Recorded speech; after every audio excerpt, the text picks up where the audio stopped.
Okay, so hello grade 7. Welcome to our next science lesson, lesson 8, which is about science equipment and the compound microscope. I am Sir Wawi, your ever curious science buddy. Don't forget to like, share, and subscribe para lagi kang updated sa mga susunod pa nating science lesson. So mga anak, itong ating lesson na to is medyo mahaba-haba because it's about like what I've said about the science equipment, science laboratory, tools, and then the compound microscope. So, tsagaan na lang natin ng panonood kasi ito naman ay um, whole week. Okay, topic nyo the whole week. Okay? So, for our learning competency, demonstrate proper use and handling of science equipment, identify the parts and functions, and demonstrate proper handling and storing of the compound microscope. So, medyo mahaba-haba talaga ito. Ano po? For the learning objectives, identify common science laboratory equipment. So, ang ibibigay ko lang mga anak is yung common, not all. Though we have several laboratory apparatuses that can be found in the laboratory, yung ibibigay ko lang is yung mga common. Okay, common laboratory apparatuses na ginagamit natin usually in our day-to-day experiments. Ano? Then, demonstrate proper use and handling of equipment. Okay, paano ba dapat ginagamit yung mga yan, ano, merong tama. Paano sila dapat ibalik sa mga storing cabinets? Okay, paano sila hawakan? Okay, something like that. And then, identify parts of a compound microscope. Okay, ito yung medyo highlight. We will try to identify the parts of a compound microscope. And my advice to my fellow science teachers, mas maganda siguro while doing this or while discussing the compound microscope, might as well ipa-drawing din dapat natin. Meron tayong worksheets for this. And then, ipakita din natin in actual yung ating sample ng compound microscope if it is available in our school. And then, explain the function of each microscope part. Okay, yun talaga yung ating gagawin. And then, demonstrate proper handling and storage of a microscope.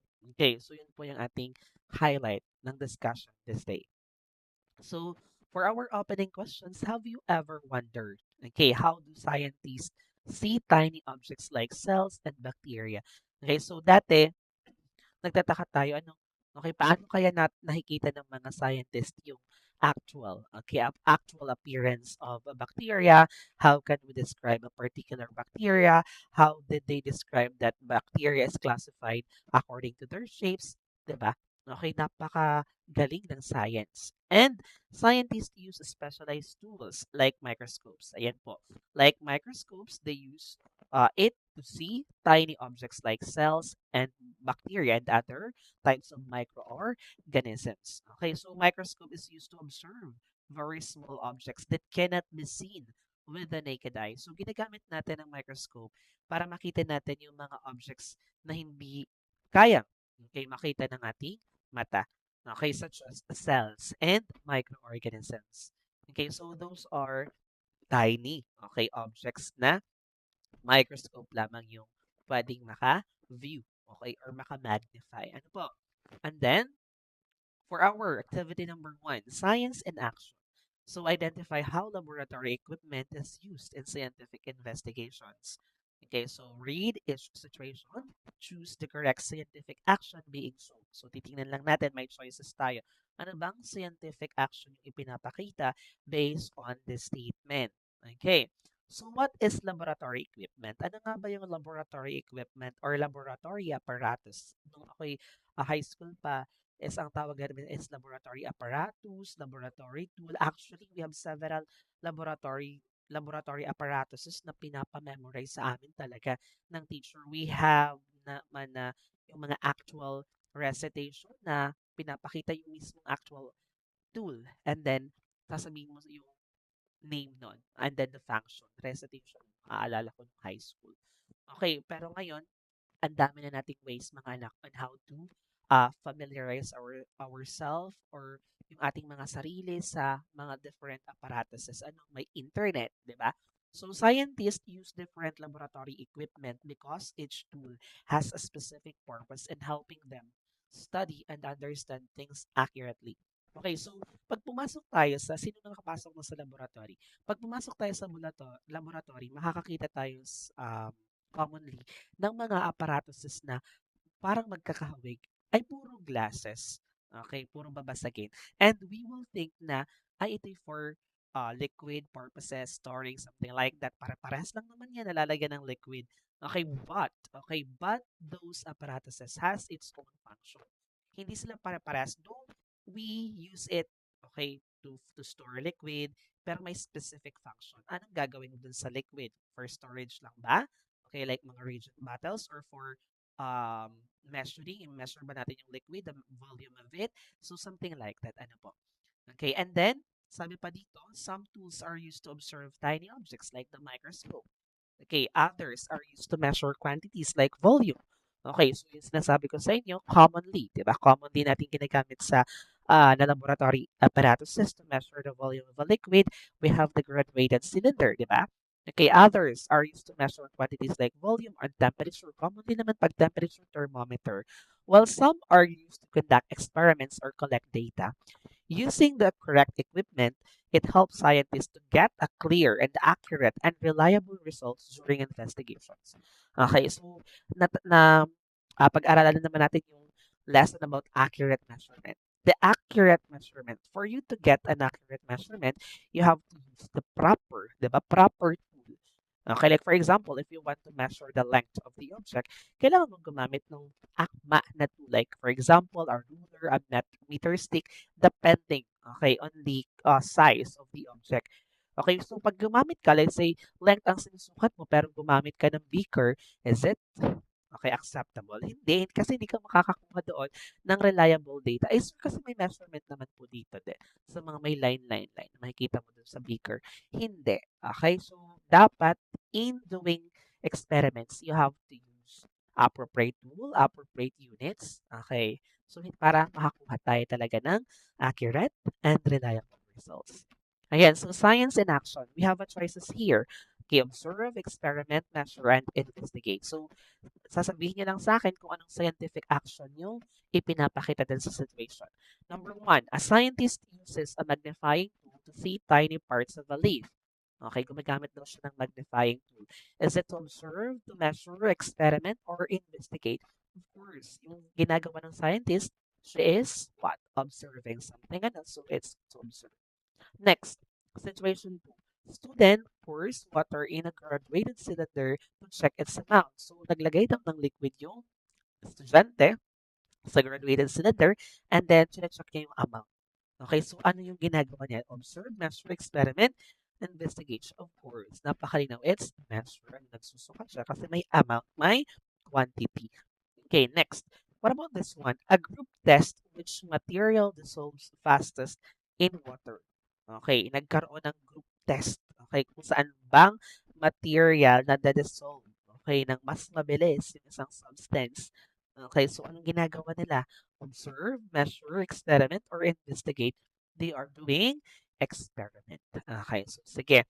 What about this one? A researcher writes down what happens when two substances are mixed. Kumbaga, nagte-take down note siya about what she observed with the actual experiment. Okay, so it's investigate. Okay, so hopefully meron na tayong idea about those scientific actions. So to observe, to measure, and experiment, and investigate. So why do scientists need different laboratory equipment when doing investigation? Bakit kailangan ng iba't ibang mga equipment or laboratory apparatuses while doing an experiment? Okay, so for that, tandaan natin mga anak, scientists use different laboratory apparatuses, okay, while doing experiment or investigation. Okay, so ano sabi dyan? Okay, they need different laboratory equipment because each tool has a specific function that helps them carry out parts of an investigation properly. Okay, so some tools are used for observing, others for measuring, experimenting, or recording data. Okay, so using the right equipment, okay, sa tamang paggamit natin ng tamang apparatus or equipment, it ensures that scientists get accurate, reliable, and clear results while studying and solving scientific problems. So that's the purpose of using the appropriate equipment while doing an experiments. Okay, so let's proceed on our activity number 2, importance of safety. So for this activity, ito yung objectives natin. Explain the importance of safety when using laboratory equipment. Okay, read each situation. Write safe if the action is correct, and then safe if the action is not safe. Okay, so importance of safety. So laboratory equipment must be used properly. Dapat tama yung paggamit natin to ensure safety and prevent accidents. So that's the purpose of it naman.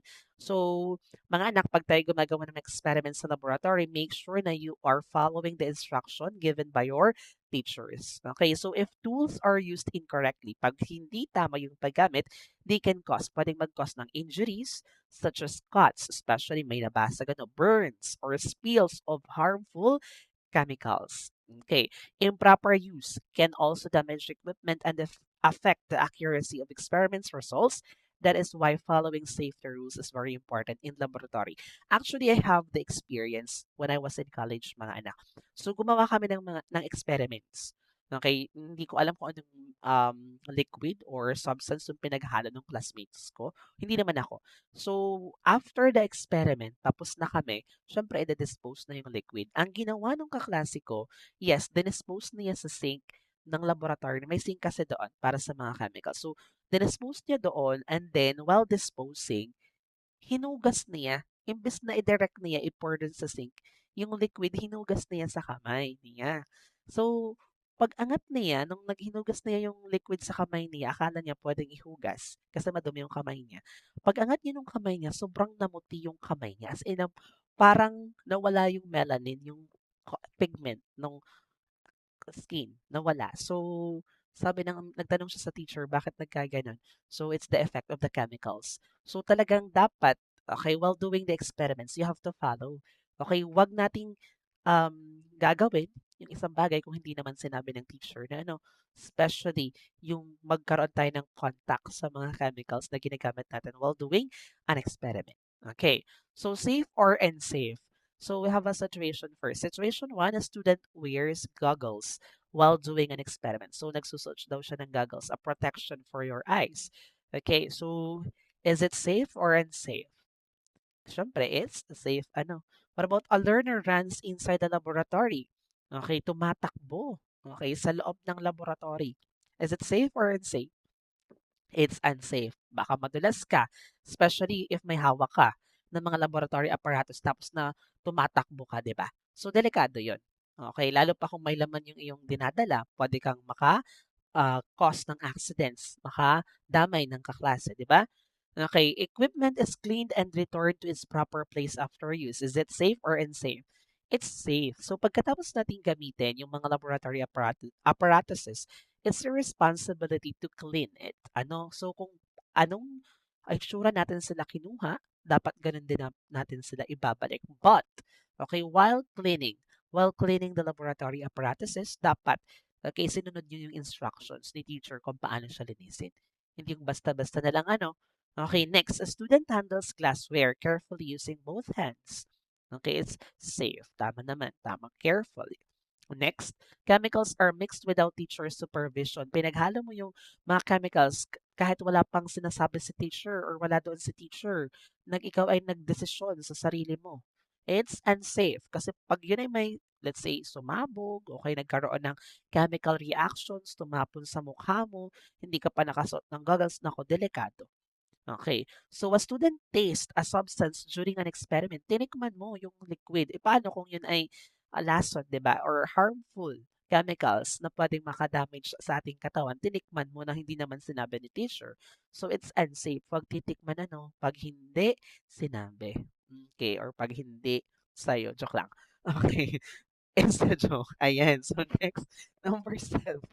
Broken glass is immediately reported to the teacher. So dito po, okay, broken glass is immediately reported to the teachers. Tama yun. Dapat i-report agad natin sa teacher kung may nabasag or kung yes, na mga glassware or mga laboratory apparatuses na made in glass. Kasi pag ikaw ay natakot pa or inisinekreto mo, what if may makaapak dyan, di ba?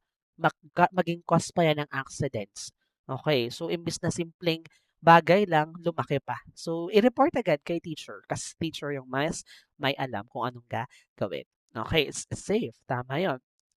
Next, a learner smells chemicals directly from the container. Inamoy-amoy mo agad, directly dun sa container. Ayan, na parang ikaw ay talagang inamoy mo, gusto mo yung amoy. So, it's unsafe. So, what if it's harmful, di ba? So, wag pong nating gagawin yung mga bagay na hindi sinasabi ni teacher. Lab instructions are followed carefully step by step. Siyempre, it's safe. So you have to follow the instruction or guide sa ating laboratory while doing the experiment. Ano po, para makakuha din tayo ng accurate results. So a student leaves water spilled on the table without cleaning it. So pagkatapos ng experiment, iniwan mo lang yung mga natapon mong mga tubig, pinabayaan mo lang, ay tapos na akong mag-experiment, bahala na yung susunod dyan. Ganun ba? So it's very unsafe. So sabi ko nga sa inyo, kung ano yung dinatnan natin, dapat ganun din natin iiwan. Okay? Kung malinis natin dinatnan, dapat malinis nating iiwan. Pero kung madumi nating dinatnan, dapat malinis pa din natin iiwan. Okay? So, sige. Why is it important to follow safety rules when using laboratory equipment? So, mga anak, bakit kailangan nating sundin yung mga safety rules sa loob ng laboratory?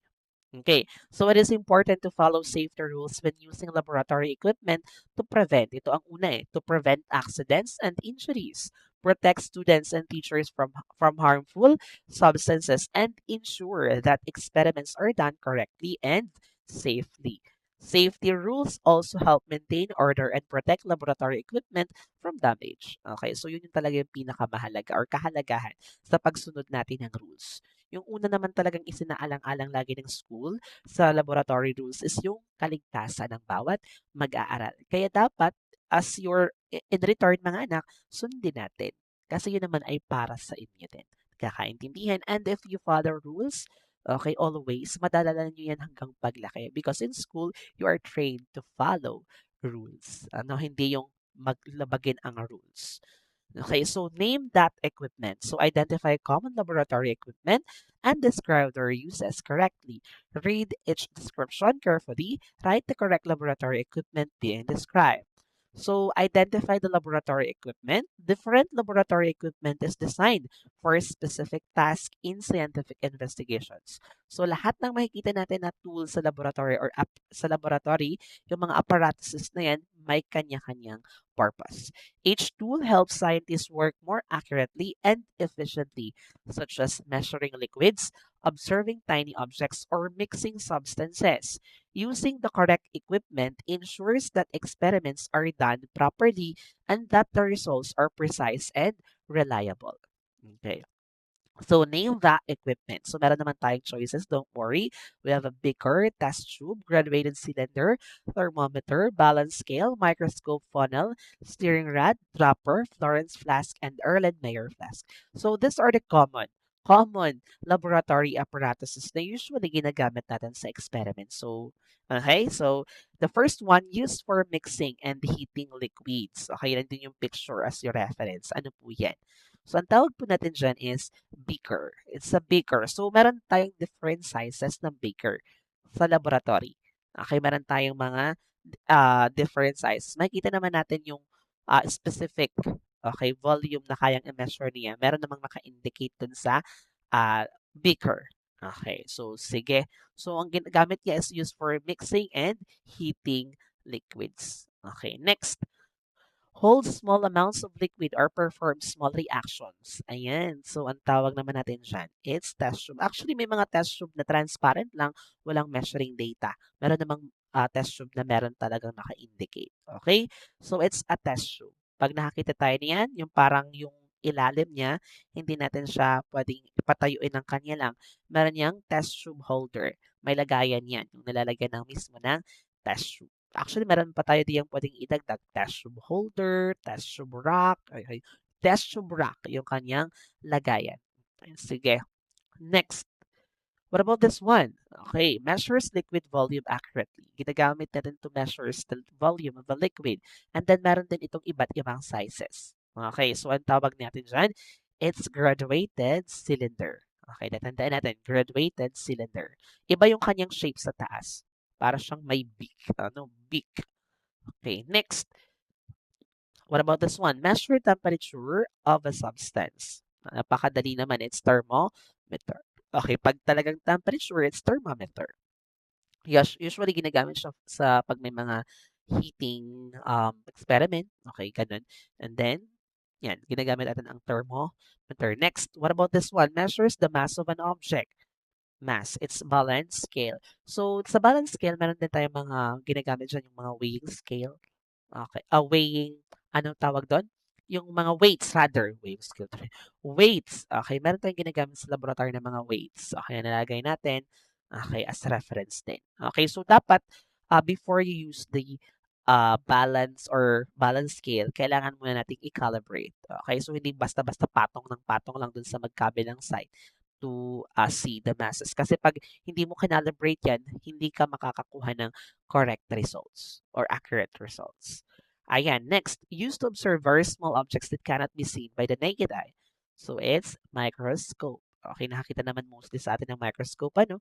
So next, helps transfer liquid without spilling. So ito yung ginagamit naman para tayo makapag-transfer ng liquid, especially dun sa mga narrow ang pinaka what do you call this, yung kanyang pinakabunganga, especially kung makipot or narrow. So, gumagamit talaga tayo ng funnel para hindi matapon yung liquid. Okay, next. Used to mix solutions evenly, yung panghalon natin. So, mostly ang panghalon yung pag sa umaga, kutsara. But here in laboratory, meron tayong ginagamit to mix, okay, mix solutions evenly. We have the stirring rod. And it's transparent, para siyang glass. O, glass talaga, made of glass, okay, na pinanghahalo natin. So, be careful din kasi once na sobrang lakas ng manahalo, baka maputol yun. Ano, next, we have, okay, used to add liquids drop by drop. Okay, kung meron namang mga dropper na yung walang measuring ano diyan. Ganyan. So, ginagamit lang yan para makapag-transfer tayo ng mga small amounts. Okay, yung hindi sobra-sobra. Okay, na dami ng liquid. Mostly liquid naman talaga yung kanyang tina-transfer. Ano. So, next, we have a round bottom. Ayan, round yung bottom pero pwede natin siyang patayin. Pwedeng patayin yung ating um, ang tawag natin dito ay Florence flask. Okay, a round bottom flask commonly used for heating and boiling liquids. So, meron din tayong ginagamit dyan para ma-heat natin siya. May hawakan dito eh. Gumagamit kasi tayo dito ng mga, um, syempre, yung Bunsen burner natin. Okay, yung iba common kung walang Bunsen burner is alcohol lamp para makapag-heat. Okay, and then meron pa tayong ginagamit yung protected sheets doon sa taas. Okay, na let's say yung tripod, papatungan pa yun nung parang protected sheets. I forgot the actual name of it. So this one is a Florence flask then, used for heating. Okay. And then ito naman, a cone shape. Commonly nakikita natin sa mga icon ng science. Ano? So ito naman ang tawag natin ay Erlenmeyer flask. A cone shape flask used for mixing liquids without spilling. Okay, so ayan po yung ating Erlenmeyer flask. So those are the common laboratory apparatuses na makikita natin sa laboratory. So how do different laboratory equipment help scientists perform accurate experiments? Paano naman tinutulungan ng mga scientists? So different laboratory equipment help scientists perform accurate experiments like what I've been mentioning from the very beginning. So yun na naman talaga yung purpose. While kaya tayo gumagamit ng accurate or appropriate uh, equipment. Okay, so by allowing them to carry out specific tasks correctly, such as measuring, observing, heating, mixing, and transferring substances. Using the proper equipment helps ensure that data are accurate, results are reliable, and experiments are conducted safely and efficiently. So, yun yung pinaka-reason for that. Yan. So next, activity number 4, microscope check. Identify the uses and types of microscope. For instructions, write through if the statement is correct and false if it is incorrect. So, microscope basics. Actually, we have different types of microscope today. So, yung aking ibibigay lang is yung pinaka basics. Ano po? A microscope is an important scientific instrument that allows scientists to observe objects that are too small to be seen clearly with the naked eye. It uses lenses, gumagamit din ng lenses, to magnify specimens, making tiny details easier to study. Okay, different types of microscopes are used for different purposes, but all help scientists learn more about cells, microorganisms, and other small structures. Ayan po. So, meron tayong two types of microscope, the simple microscope and the compound microscope. Meron pa tayong mga electron microscope, yung pinaka-advanced, pero hindi ko na yan pinakita. Ito lang yung basics na dapat ninyong matutunan. So, kasi pag naglagay pa ako ng sobrang dami, baka kayo ma-overwhelm. Ano? So, instructions. Write through if the statement is correct and false if the statement is incorrect. So, statement 1, a microscope is used to view very small objects. Is it true na ginagamit daw ang microscope para ma-view yung mga small objects? It's true. Okay, next. A microscope makes objects appear smaller. Yung microscope daw, mas lalong pinapaliit yung isang object. It's false. Ang ginagawa nga ng microscope is pinapalaki niya. Minamagnify niya. When I say magnify, pinapalaki niya talaga para makita natin yung actual view or appearance ng isang object. Okay, next. Magnifying specimens is one purpose of microscope. Yan, pinapalaki. Okay, it's true. Minamagnify. A simple microscope uses single lens.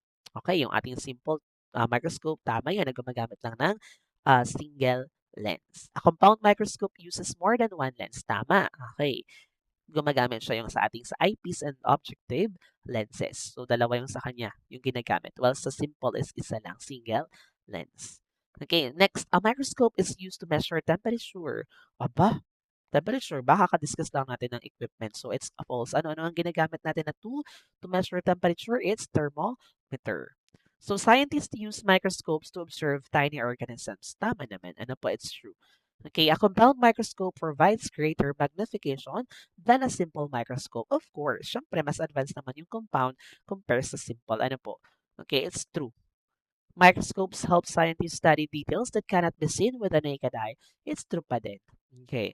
Next, there are different types of microscopes for different purposes. It's true pa din. Okay, so meron talaga tayong mga different types of microscope. So how does a microscope help scientists observe objects that cannot be seen clearly with the naked eye? So paano tinutulungan yung mga scientists? So a microscope helps scientists observe objects that cannot be seen clearly with the naked eye by magnifying them, pinapalaki, making them appear larger and more detailed. And it also uses lenses to focus light and improve clarity, allowing scientists to see tiny structures like cells and microorganisms that are otherwise invisible or too small to study directly. Okay. So for our activity number 5, timeline of microscope. So for the objectives, describe the development, okay, of the microscope through its history. Okay, so arrange the following events in the correct order by writing numbers 1 to 5, earliest to latest. Okay, so i-rearrange lang natin ano. Okay, so microscope timeline. The microscope has greatly changed how scientists study living things. Before it was invented, people could only observe what they could see. Okay, with the naked eye, yun lang talaga yung ating na-observe kung ano lang yung nakikita ng mata. As microscope improved over time, scientists were able to see very small structures such as cells and microorganisms.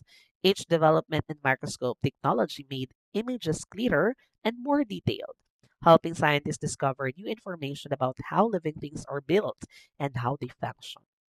Okay, so let's arrange the following events correct order by writing numbers 1 to 5 from earliest to latest. Ano kaya yung una dyan? Okay, so pwede niyo munang sagutan. So let's reveal the answer. So the first one is early magnifying lenses are used to enlarge object. Yan yung pinakauna. Ang ginagamit lang ay magnifying lenses para ma-enlarge yung mga objects. Okay, so dito sa ating number 1, okay, nung una pa, okay, nung unang panahon, wala pang microscope talaga totally. So dito gumagamit lamang ang mga tao ng simple magnifying lenses or yung tinatawag nating hand lens para palakihin ang maliliit na bagay. Ito ang naging simula ng parang magnifying glass. Okay, parang gumagamit tayo ngayon ng magnifying glass para mas makita ang maliit na letra. Ganon siya. Early. Ano po? Second one, compound microscope developed by Zacharias Janssen. Okay, number 2. So, yung ating compound microscope, nung na-develop ni Zacharias Janssen, okay, ang ginawa niya kasi pinagsama niya yung dalawang lenses. May pinagsama siya. At dahil doon, mas lumaki ang mga bagay na nakikita. Okay, ito ang tinatawag natin ngayon na compound microscope na gumagamit ng two lenses. So tandaan, ang compound microscope ay gumagamit ng dalawang lenses, yung ating objective lens at yung sa ating eyepiece, which we will discuss later, yung parts. Ano. So next, Number three, Robert Hooke observes quark cells and publishes his findings. Okay, so dito, to be specific, noong 1665, okay, ginamit ni Robert Hooke ang kanyang microscope upang pag-aralan yung quark. Yung quark, para siyang kahayop pinapantakip natin sa mga wines, okay? Para siyang wood, okay, cork. Nakita siya doon, nung inobserve niya yon sa under the microscope, nakakita siya ng maliit na kahon na parang, okay, cell na daw, okay, na tinawag niyang cells. So, dito unang ginamit yung salitang cells. So, ang nakapag-point out ng word na cells ay si Robert Hooke. Okay, so sino ang nagbigay ng pangalan ng cell? Si Robert Hooke. Tatandaan natin. Okay, next number 4. We have Antoine van Leeuwenhoek. Okay, observes tiny living organisms. Actually, may tawag pa nga siya sa mga tiny organisms. Tinawag niyang mga animalcules or mga little animals. So, mas pinaganda naman dito ni Antoine van Leeuwenhoek yung microscope. Kasi dito nakita na niya yung mga maliit na buhay, like yung mga bacteria, protozoa, na hindi natin nakikita. Okay, so kaya tinawag din si Antoine van Leeuwenhoek na father of microbiology dahil siya ang unang nakakita ng mga microorganisms. Okay, number 5. Scientists use modern digital and electron microscopes. Ito na yung latest sa kasalukuyan natin. So, hindi lamang mga anak, compound microscope ang ginagamit ngayon. Mayroon ng mga digital microscopes na mas advanced, yung ating electron microscopes, na kaya talagang magpalaki ng mga objects ng even million times para mas makita talaga natin yung appearance. Okay, kaya yung mga to, yung mga electron microscopes, yung mga modern digital microscopes, mas ano sila, advanced. Okay, kaya mas napapag-aralan natin ngayon yung mga viruses, bacteria, cells, at iba pang mga small structures. Ano? Okay, so ito talaga yung actual timeline. Hindi ko to na-paste sa PowerPoint, pero mga teachers pa rin namang i-screenshot yan. Okay, so ito yun. Yung earliest to latest. Ito yung ating timeline. Okay, so pwede yung i-screenshot mga anak para yung mga sinabi ko is maalala ninyo. Okay, next. How did the invention and improvement of the microscope help scientists learn more about living things? Okay, so the invention of the microscope and improvement of the microscope help scientists learn more about living things by allowing them to see structures that are too small to be seen with the naked eye, such as the cells and microorganisms. As microscopes became more powerful and clearer, scientists were able to study living things in greater detail, discover how organisms are made, and understand how they function and interact. Okay, so let's proceed in our next activity. Complete the microscope. Identify the parts of microscope and describe their functions. Okay, so parts of the microscope. A microscope is made up of different parts that work together to help scientists see very small objects clearly. Each part has a specific function, such some parts help magnify the image, some help provide and control light, and others help to focus and hold the specimen in place. When all these parts are used correctly, together they produce a clear and enlarged image of tiny specimens, allowing scientists to study details that cannot be seen with the naked eye. Okay, so meron naman tayong mga choices diyan para makasagot tayo. So the first one, number 1, okay, ano kaya ang tawag natin? It connects the eyepiece to the objective lens or objective lenses is ang tawag natin dyan. It's a body tube. Okay, so tandaan natin. The first one is a body tube that connects the eyepiece and the objective lenses. Okay. Next, we have the part that holds and allows switching of objective lenses. Okay, ano yon? Number 2. Switching of objective lens. Anong tawag natin dyan? Pwede natin kasi siyang galaw-galawin. So, mas maganda kung magdala talaga si teacher ng actual microscope sa room para matry ng mga bata. So this one is known as the nose piece. Okay, the part that holds and allows switching of objective lenses. Okay, next. What about this one? Provides low magnification. Mababang magnification. Tandaan natin, pag mababa yung magnification is a low objective lens or the low power objectives or the LPO ang tawag in other references. LPO or low objectives. Meron tayong provides moderate magnification for viewing. Kasi tatlo, di ba, yung ating objective lenses. Okay, meron tayong low, middle, and then yung ating high. Okay, ang tawag naman, or medium rather, may tuloy ako na. Medium objectives lens. Okay, or ang tawag medium power objectives. Okay, so yung ating medium power objectives or yung medium objectives, ang ginagawa nito, nagbibigay lang ng moderate magnification for viewing.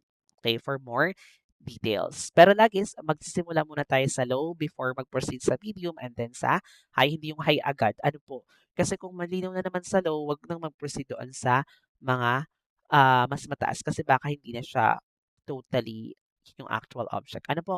Kaya ang advice is magsimula muna sa low, medium, then high. Okay? Next, provides high magnification at greater detail. Ito naman yung ating high power objectives. Ano po? Or HPO. High power objectives na ginagamit naman. Okay, mas mataas, greater yung detail dito. Okay, pero yung sabi ko kanina, magsimula muna tayo sa low before tayo mag-proceed dito sa high kung kinakailangan. Ano po? So, tuturuan naman kayo ni teacher kung paano yan i-manipulate. Okay? Kung paano kayo titingin sa ating eyepiece. Yung iba kasi is kung ano. Sige, no comment.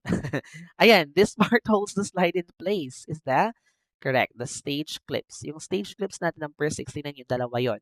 It holds the slides in place. Actually, bumili ako ng mga slides, mga anak. It's like worth 800 pesos. Kasi nung nagtuturo pa ako sa senior high school, meron kami din topic doon about cells. And I want them to experience, okay, what a cell look likes. So, meron talaga tayong mga iba't ibang tsura ng cells, sa mga blood cells, skin cells, okay, and many more. Okay, so bumili talaga ako ng slides and then nakita nila doon, wow. And then pinipicturean nila. Okay, yung nakikita nila sa microscope. Which is, natutuwa ako. Siyempre, pag nakikita ko kasi mga bata na they are enjoying what they are doing, I know that they are learning as well. Okay, so next, what about this one? It controls the amount of light passing through the specimen as the correct. It's the diaphragm. So, taga-control siya ng light. Okay, so nasa ilalim po yung mga nakayan. Next, it provides light for viewing the specimen. Of course, it's the light source. Yung ibang tawag nga yan is yung mirror. 'Di ba? May mirror. Sa ating mga common sa laboratory. Light source or mirror, it's correct. Okay, next, we have the part where you look through is the eyepiece. Okay, actually, it's the eyepiece. Ayan, the part where you look through is the eyepiece. Diyan tayo tumitingin. Okay, diyan tayo tumitingin kung pag mag-view na tayo ng specimen. Okay, ang tawag natin doon sa view ay specimen. Pwede namang slides. Okay. Next, it is used to carry the microscope safely. Saan natin hinahawakan? Siyempre sa arm. Okay, yung number 10. Sa arm natin nahawakan. Hindi ganyan yung arm ng mga common compound microscope sa laboratory. Medyo curvy. Curved talaga. Na talagang mahahawakan. Sana ganun yung sa may pakita ni teacher. Ano? Ayan, number 11. The platform that holds the specimen is the, correct, is the stage. Doon natin nilalagay yung specimen. Number 11, focus. Doon natin nilalagay sa stage yung specimen. Anong yung tagahawak? It holds the specimen in place, the stage clips. Ano? Okay, so next, it moves the stage up and down for rough focusing. For rough focusing, ha? So meron tayong dalawang adjustment diyan. Yung coarse adjustment and then yung fine adjustment. Pero ito yung for rough, for general, okay, purpose. It's what? Correct. It's coarse adjustment knob. What about use for precise focusing to make the image sharp and clear? Mas clear. Okay, it's fine adjustment knob. Okay, so yun lang naman ang gagalawin natin po. Ano? Next, it supports the microscope and keeps it stable is the correct base. Ayan, so hopefully, okay, familiar na tayo dun sa mga parts ng microscope. So ituturo naman yan ni teacher, papamanipulate yan sa inyo. Ano? So how do the different parts of the microscopes or microscope work together to help scientists clearly observe tiny specimens? Okay, the different parts of the microscope work together by magnifying, manapalaki, focusing para mas makita natin yung clear image and illuminating, mas palinawin, allowing scientists to see tiny objects clearly and in greater detail. So for activity number 7, correct or incorrect. Demonstrate proper handling and care of the microscope. Read each statement carefully. Write correct if the action shows proper microscope handling and care. Write incorrect if the action does not show proper microscope handling and care. So proper handling of microscope. A microscope is a delicate and valuable laboratory instrument. Proper handling and care help prevent damage to its parts, ensure clear and accurate observations, and extend its lifespan. Following correct microscope safety and maintenance procedures allow scientists and students to use the instrument effectively and safely during laboratory activities. Okay, so sasabihin lang natin kung correct or incorrect yung mga proper handling. Carry the microscope with 2 hands one holding the arm and the other supporting the base. Okay, it's correct. Tama yun yung tamang paghawak. Nakahawak sa arm, yung isang kamay nasa base, hindi sa lens or sa eyepiece natin hahawakan or sa mga nose piece kung saan-saan. Statement 2, place the microscope on edge of the table. Okay, syempre, it's incorrect. Baka mahulog naman yun. Clean the lenses using lens paper only. Okay, it's correct. Kung ano yung prescribed na panglinis lang yun ang gagamitin natin sa lens. Hindi yung nakita ka ng basahan doon sa lamesa pan, yun ang kaklase, yun ang pinanglinis mo or tissue. Okay, touch the lenses with your fingers. Okay, touch ba? It's incorrect. Wag hawakan kasi baka magkaroon tayo ng proper or let's say damage, 'di ba? Okay, kasi baka magkaroon pag ginamit na natin hindi na accurate yung produce noon. Dapat ang panglilinis lang yung binigay ni teacher or yung prescribed talaga ng panglinis. Start focusing using the low power objective lens. Correct. Lagi tayo magsisimula sa low power objective. Next, turn the coarse adjustment knob while using high power objective lens. It's incorrect ha. Okay, so hindi yung coarse adjustment. Sa fine na tayo yung sa ating pinaka-precise na hindi na yung pag high power objective lens. Ano po? Next, return the microscope to its proper storage area after use. Tama naman. Correct. Keep food and drinks away from the microscope. Siyempre, it's correct. Lalo na higit, bawal talaga magdala ng pagkain sa loob ng laboratory. Okay, lower the stage and remove the slide before starting the microscope. It's correct. Tama yun. Okay. Next, cover the microscope with a dust cover when not in use. Correct. Tama. Why is proper handling and care of microscope important in the laboratory? Proper handling and care of a microscope are important because they help prevent damage and ensure accurate observations and keep the microscope in good working condition for future use. So let's proceed in the formative assessment. Ayan, tapos na tayo. Nako, lesson 8, lesson 9, 10, and 11. Tapos na tayo. So what are laboratory equipment used for? Okay, saan ginagamit? Playing games, observing, measuring, experimenting, and investigating. Decorating the laboratory. Iba yung iba nga talaga pang decorate lang, hindi na ginamit. Storing food. Siyempre, it's letter B, ano. Okay, so tama. Next, why is proper use of laboratory equipment important? To make experiments longer, to avoid accidents and get accurate results, to increase laboratory cost, or to make equipment heavier? Letter B. Which laboratory equipment is used for mixing and heating liquids? Correct. It's letter C, beaker. Which equipment is used to measure liquid volume accurately? Correct letter A, graduated cylinder. What is the function of a thermometer? Measure mass, temperature, volume, magnify objects. Siyempre is for temperature. What is the main use of microscope? To measure temperature, to weigh objects, to view very small objects, or to hold liquids. Siyempre letter C, to view very small objects. Which type of microscope is focused of today's lesson? Digital, electron, simple, compound. Siyempre compound. Diniscuss nga natin yung kanyang parts. Ano. Next, which part of the microscope is used for looking at the specimen? Okay, stage, eyepiece, light source, stage clip. Siyempre, it's letter B, eyepiece. Doon tayo tumitingin. Ano. Next, which microscope part is used for initial focusing? Initial, ah. Okay, tama. It's letter C, ano, coarse adjustment knob. Okay, next, what is the correct way to carry a microscope? Hold the eyepiece only. Carry it with one hand. Hold the stage while walking. Carry it with two hands, one on the arm and one under the base. Correct letter B. Okay, so thank you, grade 7, and see you again in our next lesson.